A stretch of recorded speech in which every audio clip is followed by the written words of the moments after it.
Continuando con los tipos de materiales más utilizados para aislamiento de cables eléctricos, vamos a referirnos al polietileno reticulado, que se representa por las siglas XLPE. Es un termoestable, lo cual quiere decir que es un compuesto que puede moldearse solo una vez. Al curarse, es decir, al reticularse, se producen cambios químicos irreversibles que lo endurecen permanentemente, formando una estructura rígida y reticulada. Habíamos visto que cuando nos referíamos al PVC y al polietileno normal o al polietileno termoplástico, hacíamos referencia a que se puede ablandar por calor y que una vez que se sale el calor se endurece. Se puede volver a ablandar y este proceso se repetía cierto número de veces. En el caso del polietileno reticulado no es posible, él adquiere una forma y esa forma la mantiene. Es decir, no es que el calor lo vaya a ablandar. Entonces, lejos de ser una desventaja, esto representa una gran ventaja cuando hablamos de cables eléctricos porque se producen cortocircuitos, se producen deformaciones producto de la temperatura, que en este caso, utilizando este material, se pueden evitar. A objeto de ilustrar lo que acabamos de expresar, aquí tenemos dos cables en apariencia iguales. Estos cables son cables de media tensión y su configuración ya no es solamente el conductor y el aislamiento, sino que tiene varias capas. Cada una tiene una función que veremos cuando desarrollemos los cables de media y alta tensión. El número 1 es un cable que se ha aislado con polietileno reticulado, mientras el número 2 es un cable que se ha aislado con polietileno termoplástico. Como señala la flecha, nos indica el aislamiento de cada uno de los casos, el aislamiento para el número 1 y el aislamiento para el número 2. El primero termoestable, el segundo termoplástico. Hemos colocado un horno para representar lo que queremos simular, es decir, esos cables se introdujeron en un horno y se sometieron a temperatura. Temperatura más allá de la temperatura de operación y una vez mantenidos por cierto tiempo se extrajeron y esta es la nueva foto, la nueva visión de los cables. Vemos el número 1, el aislado con polietileno termoestable y el número 2 aislado con polietileno termoplástico. Si nosotros nos acercamos, vemos cómo quedó el número 1. Si hacemos un acercamiento de la imagen, vemos que permanece intacto. Es decir, fue sometido a calor, pero no perdió su forma, porque por definición habíamos dicho que se endurece permanentemente al aplicarle temperatura, que es lo que se produce cuando se somete a un cortocircuito. Sencillamente el calor generado por la corriente que circula por el conductor se transmite al aislamiento y al termoplástico lo ablanda y al termoestable no. Veamos lo que pasa con el termoestable. Hemos señalado con la flecha y lo vemos, digamos, con su configuración inicial.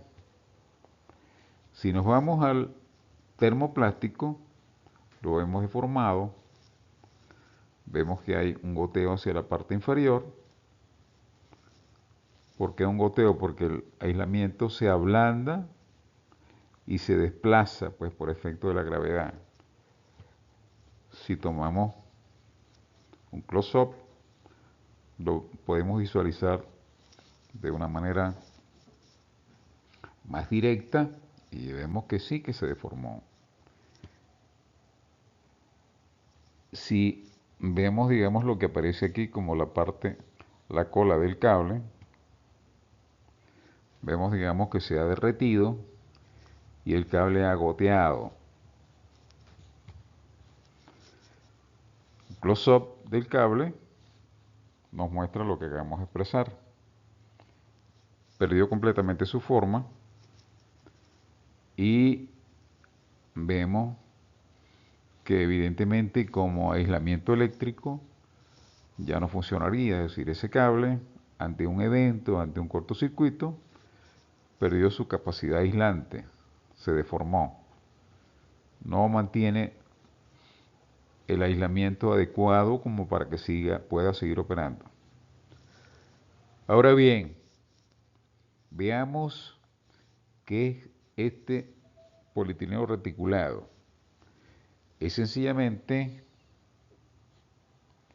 polietileno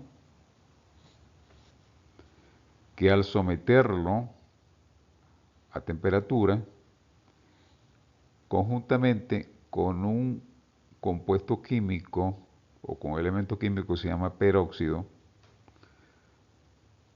vemos la imagen donde aparece el polietileno lineal y después aparecen unas retículas. Este es el proceso de cambio que se genera en el polietileno lineal.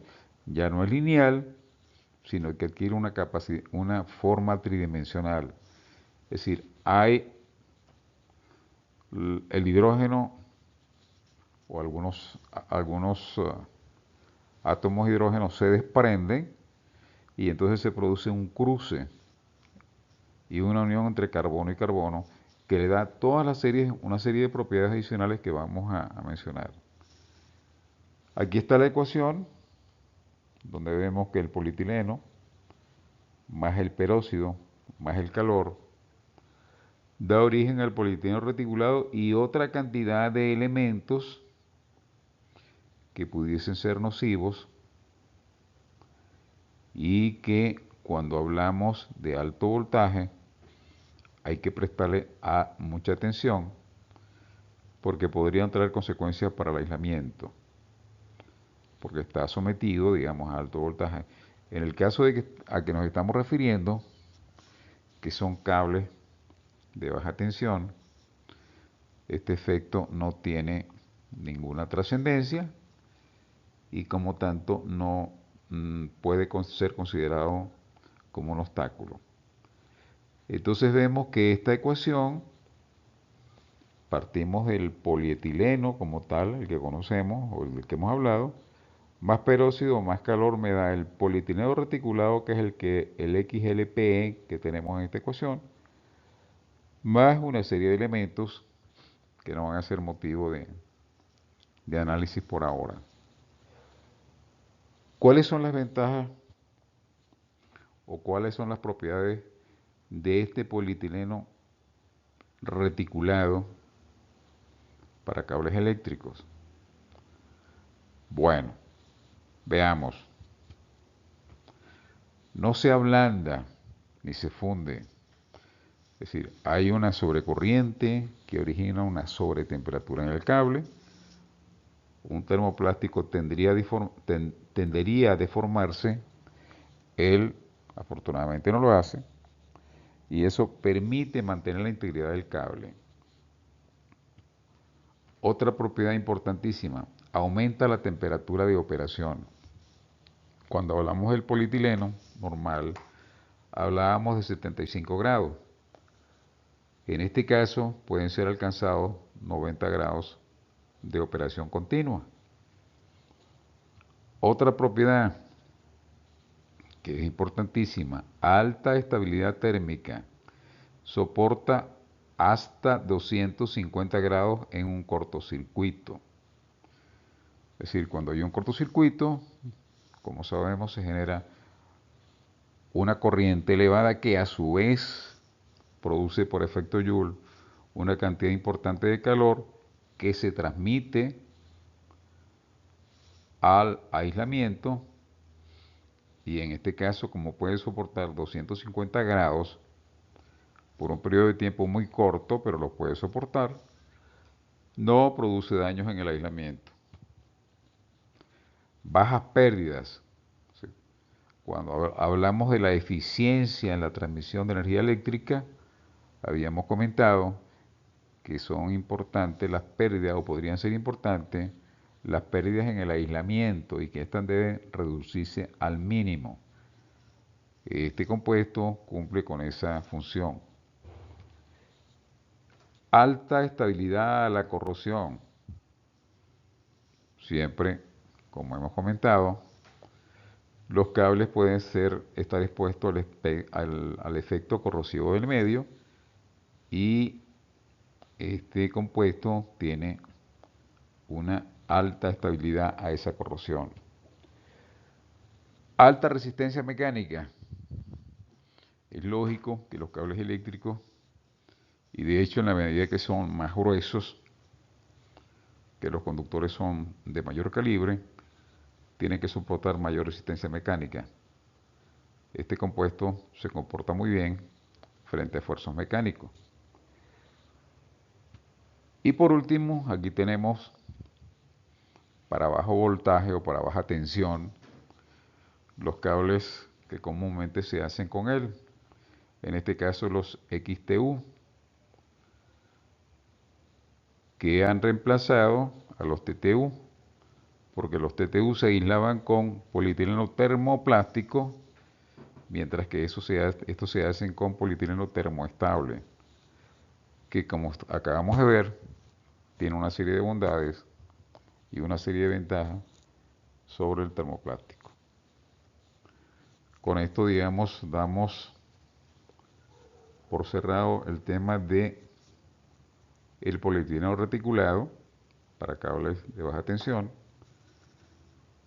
Y recordemos que hay tres elementos ya analizados: el PVC, el polietileno termoplástico y el polietileno reticulado. Cada uno de ellos, digamos, para una función, para un desempeño particular en función de sus propiedades.